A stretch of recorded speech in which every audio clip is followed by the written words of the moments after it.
บ่ยอกตัวนี้เด้อครับท่านเจ้าเข่งแดดก่อนเท่านั้นญาติได้กินได้เลยโอ้ยเราเอาเดี๋ยวง่ายๆตู้ไปนั่งอยู่บนรถก็ได้ไปเพราะอยากให้เรามาเบิ่งให้สิดอกพี่น้องเอ้ยแต่ว่าไปตู้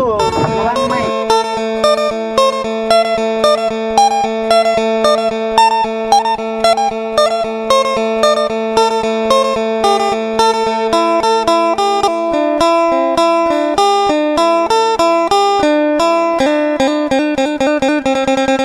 โดยตัดภาพมาวันนี้พี่น้องเนาะอยู่ให้ไม่ตู้คูณพี่เด้อพี่น้องเด้อเนาะเอ้ยไม่ตู้คูณคือเก่าคือเดิมพี่น้องเอ้ยทางมาหน้าก็ได้คนอื่นก็กราบสวัสดีพ่อแม่พี่น้อง FC กันเบ้อสุขคนเนาะพี่น้องเนาะว่าอยู่ในหรือว่าต่างประเทศพี่น้องเลยก็ยินดีต้อนรับเข้าสู่ช่องของเบานาสตูดิโอคือเก่าเนาะพี่น้องเนาะวันนี้ก็ได้มาหาไม่ตู้คูณเพิ่นคือเก่าพี่น้องเลยเป็นครั้งที่2ของเบานาพี่น้องเนาะมากับทีมงานลงเลยนี่ข่าวดีพี่น้องทั้งบาเซนและทั้งบาจิตเพิ่นมามอบไม่เรือพานี่อาจารย์พาไม่เฮี้ยนะพี่น้องเนาะเบาแบบบ้านเฮาก็ได้มีไม่เส้นนี่ไม่เส้นหรือไม่เส้นนี่แหละพี่น้องเนาะทำมาเองกับผู้พี่น้องเลยนะไปเบิ่งไปส้มกันเนาะตอนนี้ก็สิไปเอาไม้ลงก่อนพี่น้องเลยเนาะของทางบาเซนนี่เอาลงเรียบร้อยแล้วพี่น้องเป็นไม่เส้นครับพาไม่เหี้ยพาไม่กระจัดพี่น้องเลยแต่พลาดก็ขอโทษขออภัยได้นะพี่น้องเลยเนาะมากับทีมงานมาครบทีมมันนี่ก็ได้คือว่าแดดฮ้อนพี่น้องอันนี้ก็ได้เวลา2 โมงเนาะแดดฮ้อนแห้งแบบนี้ผู้ตั้งเลยพี่น้องเลยเนาะตั้ง4 โมงเลยพอไม่บุพอพี่น้องเนาะทำไมเพราะอะไรก็เสียแล้วล่ะเราพอว่าจิตผมได้ซื้อมาให้อีกเนาะนั่นก็ติดตามเบิ่งน้ำกันเด้อพี่น้องเดินเนาะ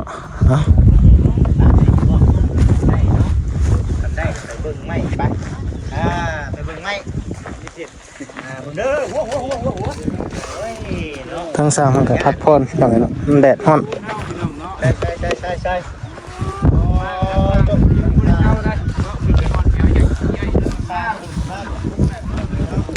โอ้สิเดียวแล้วน้องไม่ตู้เนาะมีแห้งแล้วมีแห้งแล้วเพิ่นว่าพี่น้องเอ้ยเนาะดีใจน้ำเพิ่นอยู่ตัว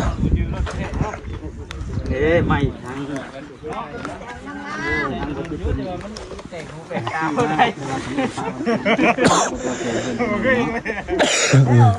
งามมาดูลายเดือนเนาะแล้วแบบสำเร็จมุ่งมือนี่เส้นผ่าก็เอามาได้จะเอามากันดีแล้ว15 เส้นเพราะไฟแบบเผื่อไว้ทำเด้ยันขี้เหงาพอทนได้ไหมพอเลยพอเนาะคำพ่อก็อุ่นใจพี่น้องเลยนี่ได้เขาเสียได้เราเสียมากนี่ตัวนี้ขังน้ำเสือนะเห็ดโดนขังน้ำให้กลัวกลัวละขังก้นนี่ขังเลยนี่กระถังนี่ก้อนประมาณคนหนึ่งนี่เรื่องของนี่กับขันจะให้ปิดไปอยู่ทำมันเดือดสร้างว่างามกับจัดการเลยโอเคนี่นะจ้าพนักมองเลยเขาขันที่กันเนาะขันว่าพี่เลยเนาะขันแรงให้นึงตุ๊กขันก้อนเสียครับประมาณนี้ครับวันนี้ก็ตุ๊กแดงน้ำแดงให้เฮ็ดห้องเขาไปหันน่ะตกแต่งน้ำแต่อย่าลืมมานาเฮ็ดประตูได้บ่มีบอลเข้าได้แยกด้วยตกแต่งก็แต่งพวกติแต่งพวกมีบอลเข้าตู้เนาะตู้มีบอลเข้าได้นะมันตู้อ๋อคักเนาะพี่น้องเอ้ยสิได้เฮ็ดแบบนี้แล้วมันจังกินฮอดใส่เอ้ยเป็นตู้ละฮอดแหละเด้นี่เฮ็ดตู้ใหม่อ๋อแต่พอบ่เสียงจะว่าน่ากลัวไม่เฮาฝ่ายบรรยากาศเขาต้องได้พี่น้องเลยตายเลยว่ะใช้เหตุที่มาเขียนจะเล่นตาแล้วบัดนี้ผู้ใช้เหตุที่เจ้าจะเล่นตาแล้วเอาอยู่ที่กันแดดวะถ้าเขายืนได้หมดเขายืนได้หมดอย่างเงี้ยเด้อ เจ้าแว่นดิเจ้าแว่นความหมวกดิ เอาไม่ได้ไหม เอาพวกเสือนะเอาเวียด โอ้ เอาพวกเสือ โอ้เราเป็นไรเนาะเป็นไรโอ้มือฮะคุณมันตาคอยยืนไปได้แล้วมันเดือดผมบ่ยันเด็ดที่ไหนอันนี้ก็ถือว่าไม่งามเนาะไม่สบายเอาลงก่อนพี่น้องเนาะเอาตัวไหนเอาไปห้องแดดแล้วเบิ่งไปแล้วเอาไปห้องแดดป่ะตัวไม่ได้ห้องเนาะไปนั่งโฮมมึงก็ได้ตัวเลยเทียงให้กับเทียงน้ำ ห้องก่อนนะตัวเนาะอ้าวจะไม่ต้องคิด มายกตัวนี้เด้อ ครับท่านเจ้าเข่งแดดก่อนเท่าไหร่ย่านเดียวไม่รู้เลยเด้อเป็นไงตู้ไปนั่งอยู่บนนู้นก็ได้ไปเลยไปเพราะจะให้เรามาบนไม้สิดอกพี่น้องเลยแต่ว่าไปตู้ระวังไม้กับเจ้าป่าจะตกใจเด้อต่อผมก้อนตู้เลยนั่งอยู่บนรถเดี๋ยวแล้วกลุ่มเดียวกลุ่มน้องวาซาบิโอ้ยอย่าได้เอาไว้โอ้ยจะทางเจ้าเลยเอาชื่อเราโชว์บุ้ยเอาคุยโดนไปเนาะว่าเอาชื่อโชว์แต่แล้วไว้แล้วไว้โอ้ยยันตับกล้องก่อนนะดิเต็มมือกล้องเลยเนาะเอาหนึ่งกันแล้วซ่าแล้วเพราะว่าเอาซองนี่ก็มันเหลือซ้ำไม่เดี๋ยวนึงมันตัดครึ่งเลยฮะตัดครึ่งเลยใส่กันจังเร็วไว้เนาะสามัคคีคือพลังมึงเอวเลยว่ะตั้งบริยอมกันโลเนาะเพราะว่าเมียข่อยผู้ชายเป็นห่วงเวลาผัวออกเล่แหละให้ใช้แน่หรอหยุดจังเข้าข่อยเบิ่งก่อนมันคือกันอยู่บ่จากลองแน่เนาะลองก่อนเนาะ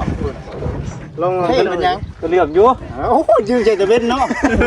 ทดลองนี่จะดีพี่น้องเลยเนาะอ๋อเพื่อข่อยกลับมาใช้มันตายอีเบิดวะแต่ว่าถ้าว่าหาบริเวณนึงมันเบิดแล้วมันมาเกิดอุบัติเหตุมันอยู่ข้างหลังนี่แต่ก็พอไปดิแม่นเอานี่เราบอกจะดีเนาะข้างหลังแค่มาเกิดอุบัติเหตุนะเด้อเฒ่าเด้อต้องงอกอยู่นะแม่คนช่วยกันเนาะคนไปนักไปโอ้เริ่มเลยแล้วเจ้าก็เอาเชื่อเชื่อสองตัวนึงเชื่อสองเด้อไปแล้วก็ไปแล้วดีใจดิเชื่อช้าหักเพ่งกันโอ้ยนะเพ่งกันเลยว่าถ้าเกิดว่าเขาบอกว่ากินอีกก็ไปเลยได้กินแน่โอ้ยเราชนะเสียใจพี่น้องเลยเราชนะได้กำไรได้เลยเชื่อเรานี่ตัวเบิดตัวเนี้ยคนซอยกันคนละไม้คนละมือพี่น้องเลยตัวมาหนักซื้อกูเชื่อไม่กับพ่อหรอกคนมาวัดแห้งข้อนเนาะเลยทั้งข้อนทั้งนักตัวเดี๋ยวเขาหาทำตู้แล้วกันมันนี่ก็ได้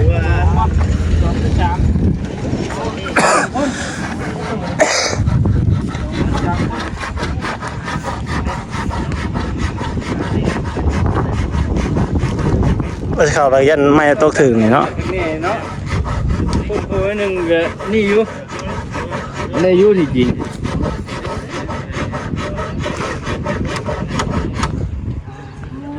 ตักไปนะไปไม่ยังคือพิธีทางนี่เอามาทุบเขามาแชร์แล้วจะบอกอยู่ซอยกันคนละไม้คนละมือพี่น้องเลยเดือนไปตู้คูณอย่าให้มันแล้วมันทั่วเนาะพี่น้องเลยดีใจนะไม่ตู้เพิ่นเด้อพี่น้องเด้อเนาะมาจากไหนกับ FC ไม่ตู้คูณเพิ่นก็เม่นกันเข้ามาเบิ่งเด้อพี่น้องเด้อมาเป็นจังใดแค่ไม่ตู้คูณเพิ่นงามบ่ถ้าบ่งามก็เม่นกันเข้ามาเนาะพี่น้องเนาะซ้ำนี่ก็ได้แล้วพี่น้องเลยถือว่างามแล้วล่ะได้คนเฒ่าอยู่ผู้เดียวเนาะพี่น้องเนาะอ่อนได้พี่น้องเลยมือได้อีกมันจีแม่นนะหมูมีมือแม่นหรือว่าวันนี่นะเก่งด้วยเนาะทำละ6 7มันออกแล้วจังเลยเราพกให้บอกเลขคือแม่นแท้ตู้ว่า ทุกได้ดอก เสียงดวงลงเบิ้งนะเฮ้ยบอนอนในตู้เอาห้องในห้องนี่ป่ะห้องพักถือว่าแอมบัดชงป่ะหรือว่าจังไดสิแอมบัดชงกัดสองห้องห้องพระต่างหากเจอนอนห้องนั้น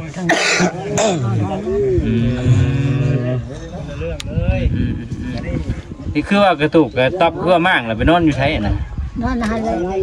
มั่งยังนอนอยู่มันจึงยินดีวะก็นี่นะเนาะคนขี่รถกายทางไปนอนคลอยเนาะคนลูกงอดจะได้ไปตู้มือเนี่ยปิดในบังเนาะให้คนนุ่มเขาโกนแล้วเราเห็นเราว่าบ่ยันเราก็มั่งไม่ตู้ให้มั่งสร้างมั่งให้บ่มั่งเองมั่งเองคิดได้คือไง เลี้ยวเห็นทางนี้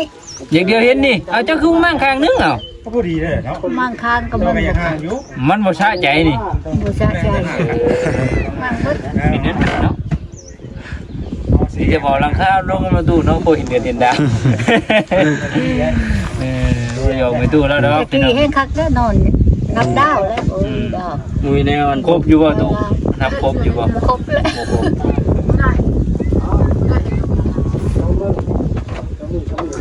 มื้อนี้ชาก็จะมุงอยู่นี่เนาะ ไอ้ขึ้นเทิงบ่ ไปรอเบิ่งเงินจะเทิดมันเก่งดูเนาะหวานแวงไม่เพิ่นได้เดี๋ยวนี้ยันว่าปลูกมาใช่นี่ปุ๊บหม่อยมีบ่ได้เป็นยังสวยใครข้อยังอ่ะ เนาะ บ่เสียนบ่น่ะ แช่ไม่สร้างบ่เลย เหยื่อแตกปุ๊บโอ้ยถือว่าไม่ทางอาจารย์พี่นาให้แม่นใช้ตรีมันเนาะพ่อบ่ตุกบ่พอเลยเนาะไม่ชื่อเพิ่มอีกชื่อเพิ่มเมื่อก่อน7เนาะทางเราเสียนะว่า7เซนนี่15เซนก็ถือว่าลายและพี่น้องเนาะชื่อใหม่อีกก็จ้อยสิราวๆเดียวกันพุ่นไปจักแล้วอย่างคันว่าราวเดียวก็ตกอยู่14ลากเนี่ยพี่น้องก็ถือว่านักน่วงในอยู่เฮ็ดหยังหน้าพวกนี้นะฮะ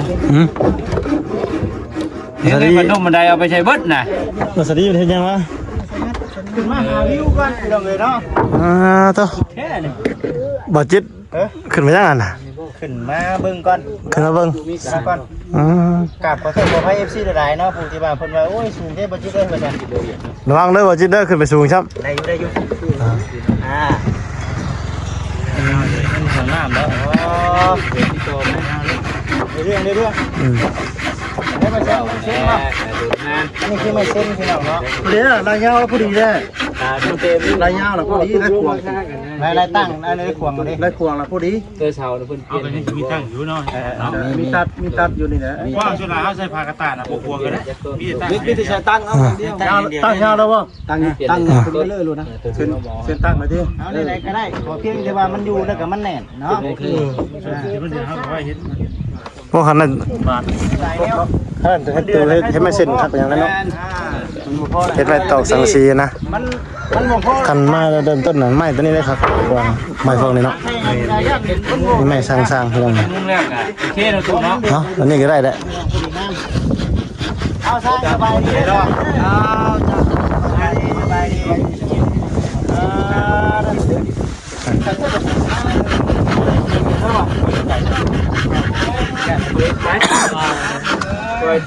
ปได้ล่ะพี่ขึ้นบ้างนี่ขึ้นเครื่องวอลครับ พวกเขาจะได้ชานใหญ่มันจะเข้าอยู่แล้วชานใหญ่ต้องเข้าแน่นอนเนาะชานใหญ่ต้องเข้าแน่นอนคือว่าแล้วเด้อพี่น้องเด้อเนาะกำลังตีกันแล้ว ใกล้สิได้แล้วเด้อพี่ ส่วนประตูน่ะ อีกจัก2-3มื้อ คือสิได้เอาสังกะสีเอาพี่น้องเนาะ ถือว่า ทางเป็น ได้ขึ้นนอนเลย คงเยี่ยมน้ำพอก เรื่องไม่ตู้คูณก็ได้เครื่องของเราขึ้นมาได้หลังไม้ได้พี่น้องเอ้ย ขั้นสีซื้อน่ะพุ่มมาในห้านมันหน่อยเริ่มมีขนาดได้มุ้งเครื่องทั้งไม่ตู้ช่วงเอาเนาะช่วงมันต่ำว่าได้เวทีมันต่ำซื้อมากอ่ะ ตู้ยังบ่ทำ ซื้อมากก็ต้องได้เก้าแล้วก็บาทเนาะใช่บ่ได้คือเก้าบาทว่าใช่ สร้างเป็นโตไม่ใช่โต ขนาดมุกทะเลไงแต่เล่นข้ามเล่นไม่รู้ตัวนี้มันต้องได้ตั้งการเนี่ย ตั้งคู่ไว้ตัวนั้นเนาะ เยี่ยมการเลย เยี่ยมเด้เยี่ยมเนาะเยี่ยมเด้ ประตูก็ตั้งใส่ ตั้งปองเยี่ยมจะทางไรปองเยี่ยม แรก ดีเนี่ย เย็นเพิ่งมีเนาะ เห็นบ่เงินแดดบ่ เย็นไปชวนนั่ง นั่นจะเป็นน้ำเจ้าใส่แว่นน้ำเจ้าบอกว่าจิตบ่ แม่นจักคุมบนมือเนาะ โอ้จิแมนอยู่เนี่ยโอ้ บนมือนะสร้าง เปลี่ยนสีแล้ว ใช้เป็นตาดำบอกตาดำไม่ ไม่ เนาะ เปลี่ยนสีขอบพื้นตาไว้ก็เนาะ จะได้ลุกได้มาดื้อ ได้ไม่ตู้กี่ข้าวกี่น้ำเนาะว่า ได้ลงไป ข้าวกับยังมานี่ กินปลา กี่ปลาอีกแล้วปลาไม่ใช่ไหมตู้ เพื่อนนี่เอาให้ โอ้เพื่อนคือใกล้เพื่อนเอาให้เราเนาะ ก็อีก อืม มีประมาณเดี๋ยวว่ามันนี่ใส่ทุกด้านเนาะเองมาให้ อืม ก็จะกิน ดีขึ้นเติบอยู่แล้วว่าบัดนี้เนาะกายเนี่ยจะมากมันได้ไหมทุกเพื่อนหลังเก่านี่เย็นได้ไม่นอนดิ่นครั้งเว้นนี่ เขาจะห้ามยับมานี้ แมนพอจะจังสิได้ตำอีกเด้ กัด หามานี่พอดีเด้เพราะว่านี่โนน เวลามันก็จะนื่นได้นับได้ไนได้เอาว่านั้น แมนไปนอนดิ่นกลางเว้นก็เย็นได้ไม่ถูกเอ้ยเพราะว่าเพื่อนหลังใหม่นี่ ดังไฟ เพื่อนหลังใหม่นี่มุงสังกะสีมันสีห้อนหน่อยๆนึง ไปกิน ยอด เฮ้ยคักกะดีนี่เนาะไม่ตู้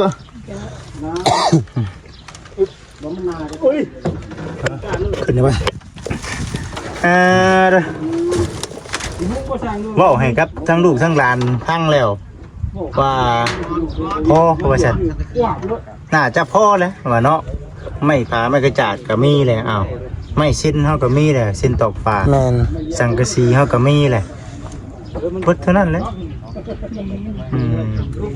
กดใจนั่ง ยังแต่ไกลแล้วบาทนี่ยังแต่ไกลแล้วบาทนี่เนาะขึ้นเพื่อนขึ้นซาน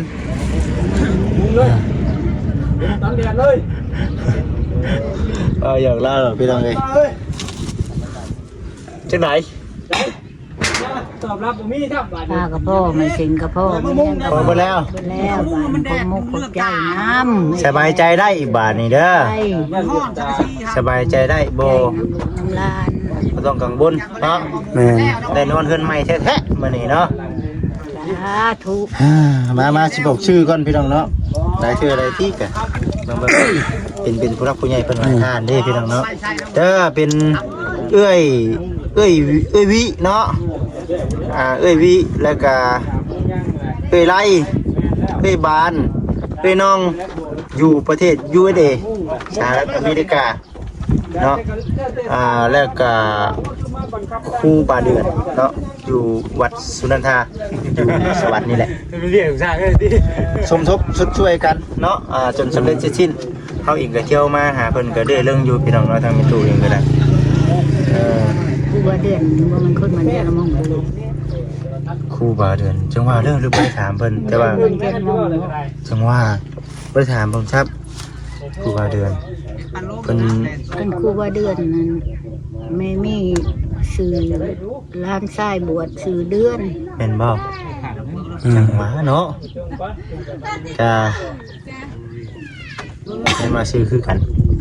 กับบ่จิตเองก็บ่ค่อยบริหารนี่ สื่อคือกัน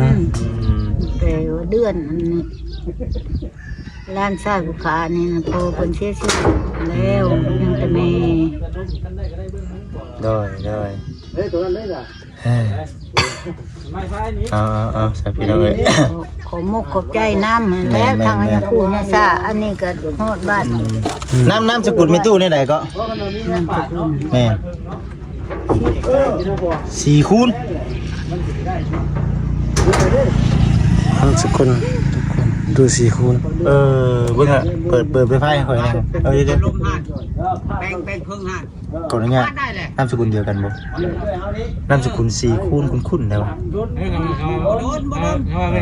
างก็โดนดอกพอดีเลย ตอนนี้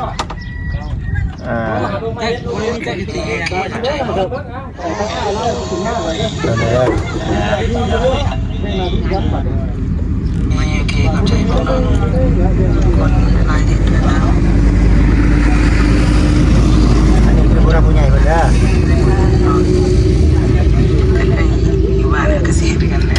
เพิ่นเคยเพิ่นอยู่อเมริกาเบิ่งก่อนนามสกุล4คูณเนาะ มีจักเนี่ยกันมันจักจะดีว่าพาเอามาเดียว เพราะว่าทางบริษัทเองก็โอ้คิดนำลำอยู่ได้จริงๆว่า ขันมีจักเนาะมันก็ง่ายแล้วสร้างกันแล้ว เราผู้ใหญ่มาเพิ่มเติม แล้วก็ให้แบบเตียง ไอเตียงแล้วก็มาเนาะ